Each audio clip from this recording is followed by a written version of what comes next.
એક મહેલ હતો, એમાં એક સુંદર રાજકુમારી રહેતી. એને પોપટ બહુ ગમે એટલે રાજકુમારીએ રાજાને કહ્યું, મારે પોપટ જોઈએ છે.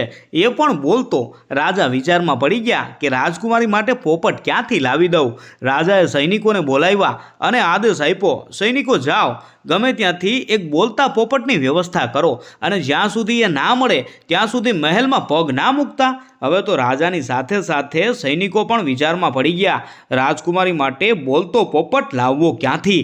સૈનિકોએ બધે શોધખોળ ચાલુ કરી દીધી. બધું શોધ્યું પણ બોલતો પોપટ મળ્યો નહીં. સૈનિકો પોપટને શોધતા શોધતા ક્યારે જંગલમાં આવી ગયા એનું ભાન રહ્યું નહીં. એ લોકો ખૂબ થાકી ગયા હતા, માટે એક મોટા ઝાડની નીચે થોડીવાર આરામ કરવાનું વિચાર્યું. આરામ કરતાં કરતાં ક્યારે એ બધાની આંખો મીચાઈ ગઈ એની ખબર ના રહી. થોડીવાર પછી કોઈ બોલી રહ્યું હોય એવો આભાસ થયો.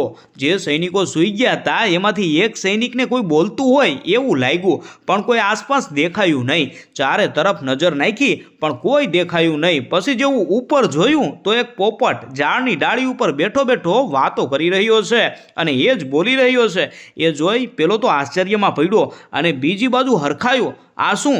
એક પોપટ એક હાથી જોડે વાતો કરી રહ્યો છે. લાગે છે કે આ બંને દોસ્ત હશે એટલે વાતો કરી રહ્યા હશે. પણ મુદ્દાની વાત એમ કે હવે આ પોપટને મહેલમાં કેવી રીતે લઈ જાવો?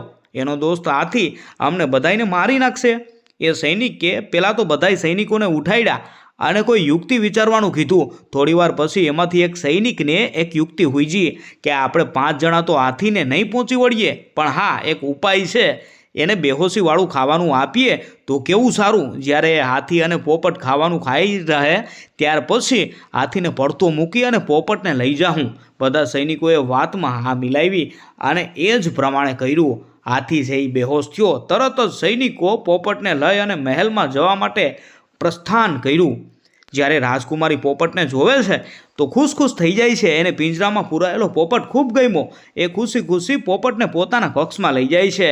એને બહુ બધું ખાવાનું આપે છે પણ પોપટ ખાતો નથી. એનું પાણી પાય છે પણ પોપટ પીતો નથી. થોડા સમય પછી પોપટ છે એ મૃત્યુ પામવાનો ઢોંગ કરે છે. રાજકુમારીને એમ કે આ પોપટ મૃત્યુ પામ્યો, હવે આનું શું કરવું? જેવું પિંજરું ખોલે છે અને પોપટને બહાર કાઢે છે અને જમીનમાં દાટવા માટે ખાડો ખોદવાની શરૂઆત કરવામાં આવે છે, એવો જ પોપટ ફટાફટ ઉડી જાય છે અને રાજકુમારી બસ આ ઉડતા પોપટને જોઈ રહી છે. આ વાર્તા આપણને શીખવી જાય છે કે ક્યારેય પણ પોતાના સ્વાર્થ માટે બીજાનો દુરુપયોગ ના કરવો જોઈએ. પશુ અને પંખી ખુલ્લા આકાશમાં જ શોભે, એને મહેરબાની કરીને પિંજરામાં ના પૂરવા જોઈએ. તમારો શોખ બીજાના મૃત્યુનું કારણ પણ બની શકે છે.